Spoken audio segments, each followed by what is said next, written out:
Welcome to our new lesson for today. This is social organization and it is also the last module for the development of humans as social actors, Unit 1.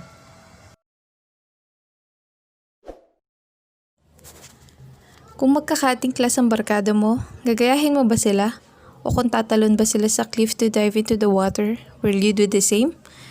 Natanong na din siguro yan ng parents mo noon nung napagalitan ka dahil sa mga kaibigan mo. Pero that kind of question is some kind of sociological question. May senaryo pa na pag natanong mo yan sa parents mo, pwede bang tumalon din? Ang parents natin always say no. Pero sa sa right group of friends natin, yes na yes, ang saya nun. And the thing is, you're a different person when you're a part of a group and you're a different person in different groups. Gaya ng family mo, classmates, church workers, sa business meeting, and a lot more. And they are all example of social groups.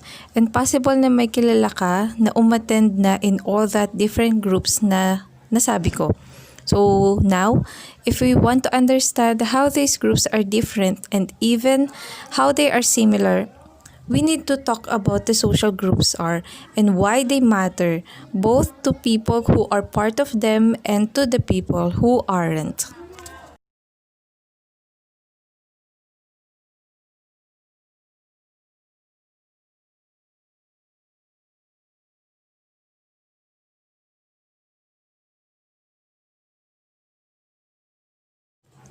A social group consists of individuals who are united by the similar characteristics, and these characteristics serve as the basis of their constant interaction.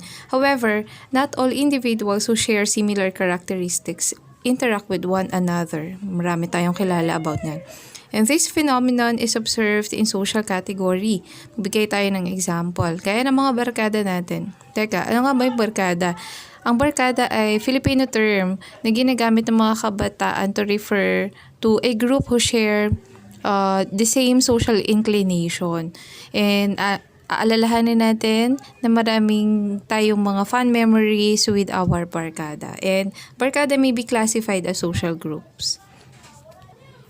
And marami ding mga school activities na ginagawa para mag-organize and makatulong sa atin to interact with one another. Another classification of human grouping is that of social aggregate. In this, individual gather in the same place, gaya ng mall, but neither interacting nor sharing similar characteristics. Marami tayong examples yan, gaya ng sa mass gathering, concerts, and so on.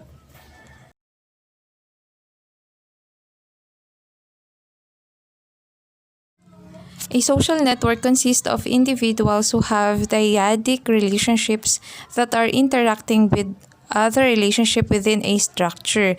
Dyadic relationship consists of two elements or two parts or two people. Simply stated, a social network is a social structure consisting of people who have varying degree of relations and interrelationships. And siguro, familiar na kayo sa scenario na kapag may kausap yung parents nyo na hindi kayo medyo familiar, pero parang magkakilala na sila ng matagal. Maybe dahil meron silang mutual friends, parang sa Facebook lang. Kaya naging much closer sila kahit first time lang naman sila nagkita. A sociogram is a visual representation of the social networks present in one group or more.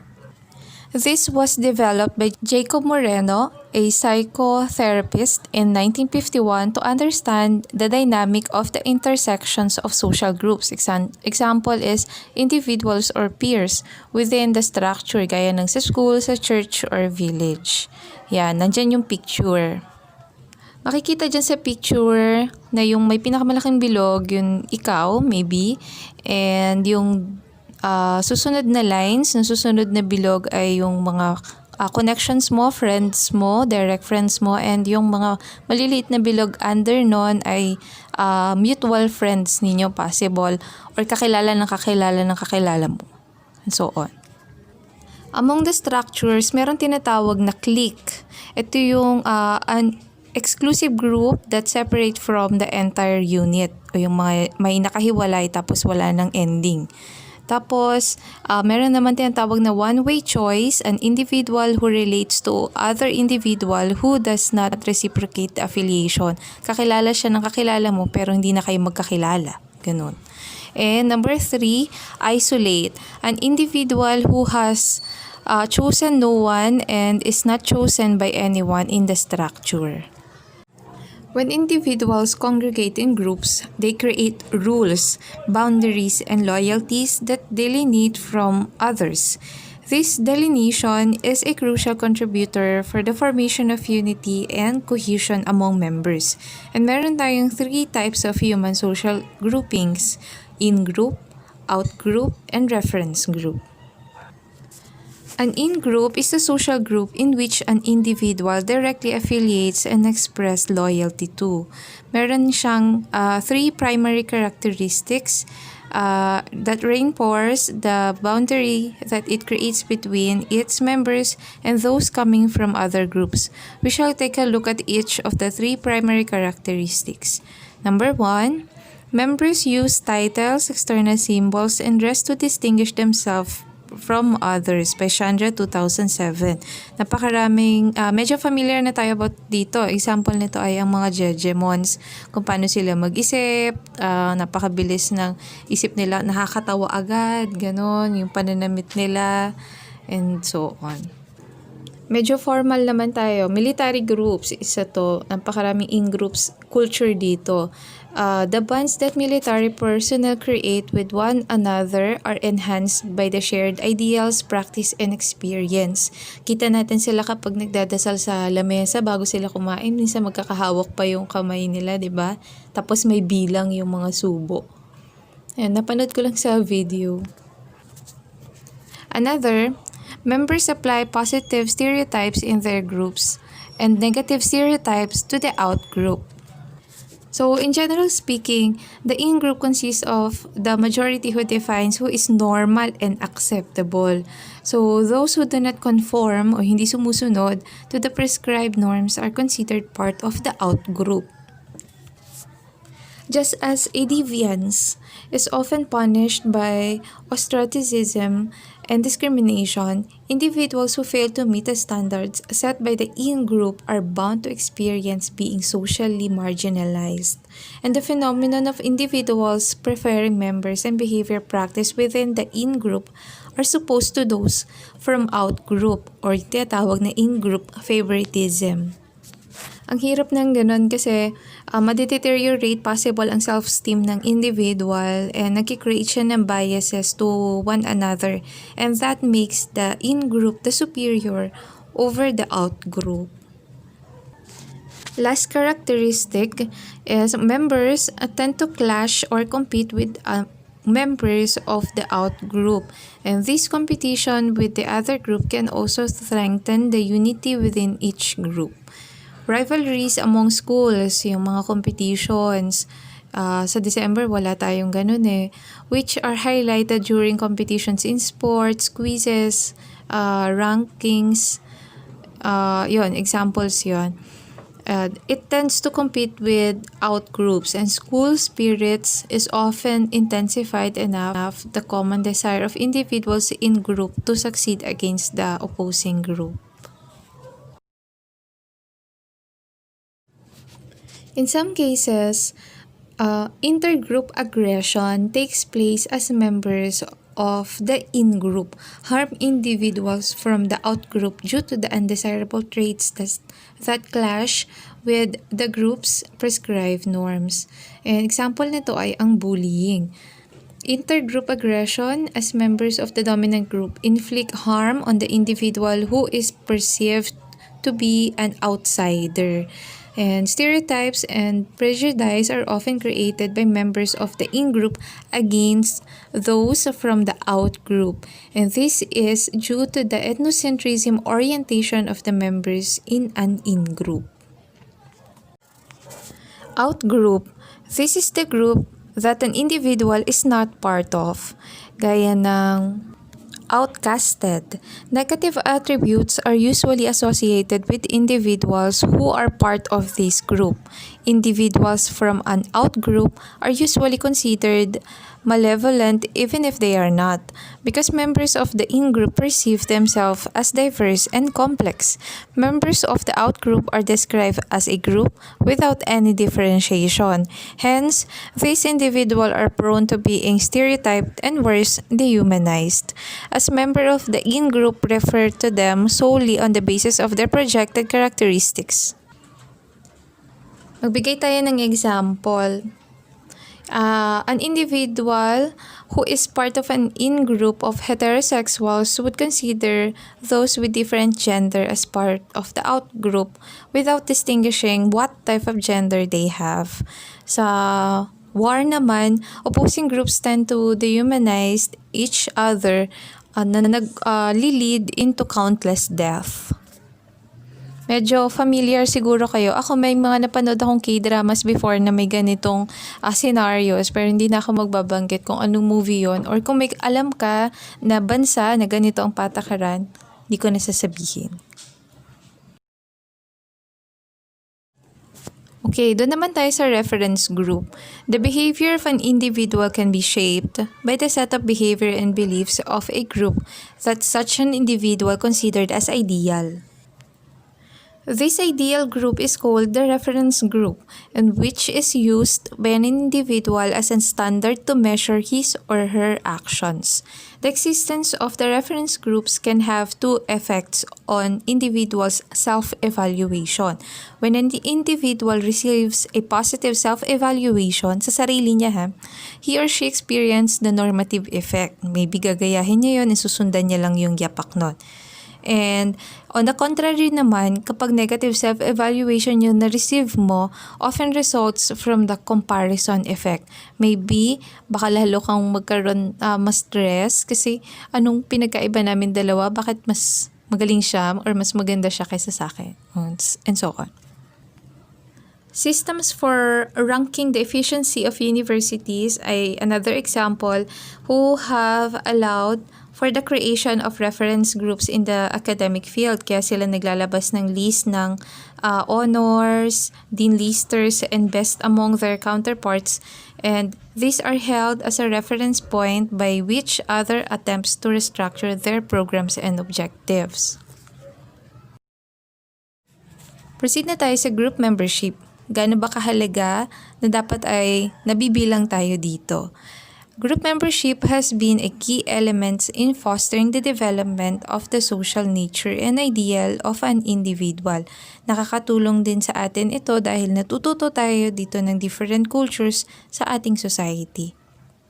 Number 1, we have the primary groups. These are the direct sources of an individual's social skills and knowledge. Dito rin nabubuo yung bonds and relationship ng bawat isa. Example nito ay ang family natin, friends, peer, classmates, and even in the church.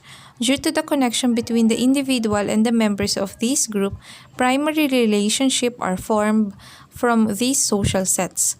As familiarity is present in this relation, form of interaction and communication are often involved and holistic. This implies also that your relationship with your parents is not rigid and cuts across all areas of your life. Pangalawa, secondary groups are more formal in context as the relationship and interaction in them are limited to a particular role.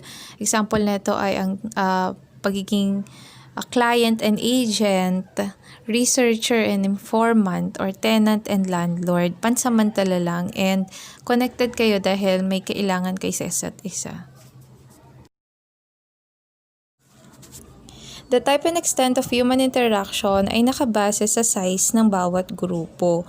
And sa malamang, kapag large group, ay madalas na nagkakaroon ng small detachment. And yung mga small detachment na yun ay nakakabuo ng small groups na nagpo-foster directly interaction among its member. This type of interaction often forms exclusivity. as experiences and ideas are strictly shared within the context of the small group. Primary relationships are created in small group, whereas secondary relationships are experienced in a large group. An example of this is a family as an example of small group, and village or barangay or city is an example of a large group. The most cohesive and direct interacting small group is called dyad, which consists of two individuals. And such relationship has potential for the formation of strong bonds due to the constant interaction that the individuals have. Kaso, it also prone to ruin kasi dadalawa nga sila. Kapag na-detach yung isa, wala na. Dissolve na yung relationship. A small group of three individuals ay tinatawag naman na triad. This type of small group has lesser cohesion than a dyad because of the lesser personal connection that each individual has with the other members in the group. The cohesion of a group is directly related to the member or number of individuals subscribing to it. Kaya ang members of small group have more attachment with one another than the other people in larger group who may feel disconnected with the group to the extent of non-involvement even in critical situation. Isa ring problem ang nakikita sa bawat grupo ay tinatawag na social loafing. Ito yung tinatawag na phenomenon of free riding. Can also be experienced in larger group as some individuals tend to depend on others' initiative to perform tasks that are originally expected of them. Siguro familiar kayo sa dumbbell? Yun. Group behavior is another topic studied in the context of social groups. Every individuals in the group are affected by the prescribed norms of the group that they subscribe to. Conformity is the behavior of an individual that relates to following the prescribed norms of his or her group due to the pressure or influence that members of the group have on him or her. Stricter compliance to norms can be observed in smaller group due to the stronger pressure to conform, which is felt by the individual. Due to the general secondary relationship that are formed within them, kumpara sa larger groups, are prone to have less strict compliance to social norms, resulting into the variance of behavioral sets practiced by its members.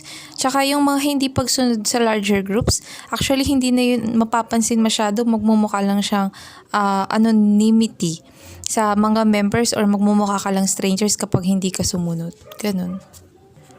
Another is smaller groups tend to practice groupthink. Ito yung madalas na nangyayari kapag decision making, which is united acceptance and practice of idea that is believed as a form of group loyalty. This form of mentality is sometimes based on the majority's perspective and decision that may not always be logical and correct. Inaasahan kasi na dahil isang grupo nga kayo, dapat iisa ang inyong pananaw at paniniwala or yung magiging decision ninyo. Individuals who do not subscribe to groupthink are considered deviant and are pressured to conform that they punished or ostracized. As such, when groupthink is strictly observed, the voice of the minority is silenced. Wala kang ng choice, kundi sumunod ka na lang. And sometimes, this is form of solidarity becomes dangerous due to the lack of perspective that it promotes. So, question. So, do you think nakakasira ba ng collaboration ang groupthink? If yes or no ang answer mo, just comment down below and express yourself why.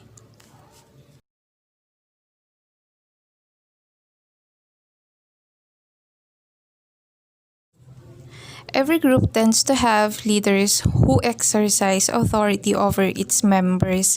There are two types of leaders, which is expressive and instrumental.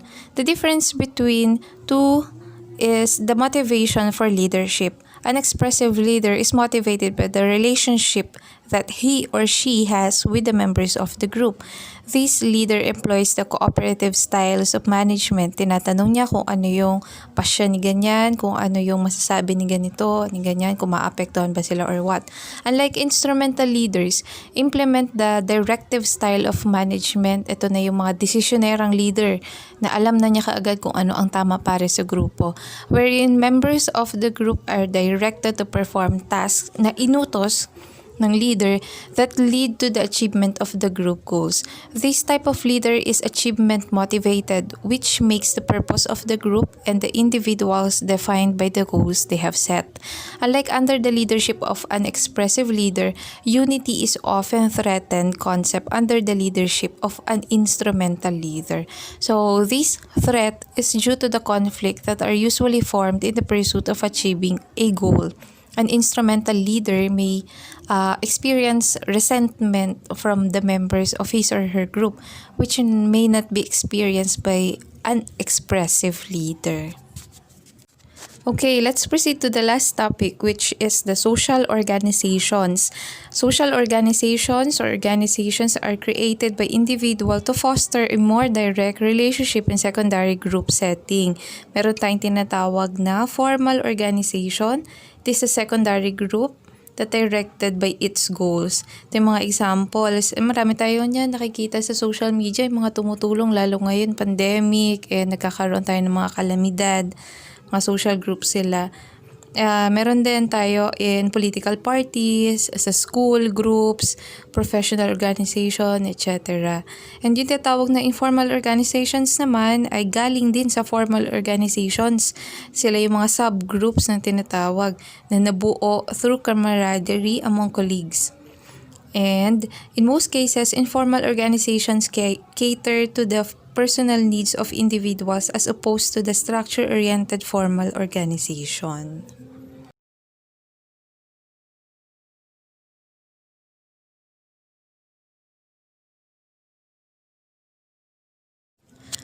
Social life, whether in a small group or a large group, is governed by rules and policies that reinforce prescribed norms within society. The pressure to conform to group behavior is stronger in small settings as opposed to the large group settings where relationships are indirect and non-cohesive. So, in every primary relationships have greater impact on human behavior and conformity to social norms due to the interdependent roles that are experienced in practicing it. Empathy and conformity are more prominently observed in primary relationship-based groups than in group dominated by secondary relationship that promotes indirect communication and detachment. When individuals are confined in secondary groups, they address alienation and detachment by creating informal groups where they could have stronger bonds. That's the end of our lesson for today. Thank you for visiting again to my YouTube channel. Keep on subscribing. Paalam. Thank you.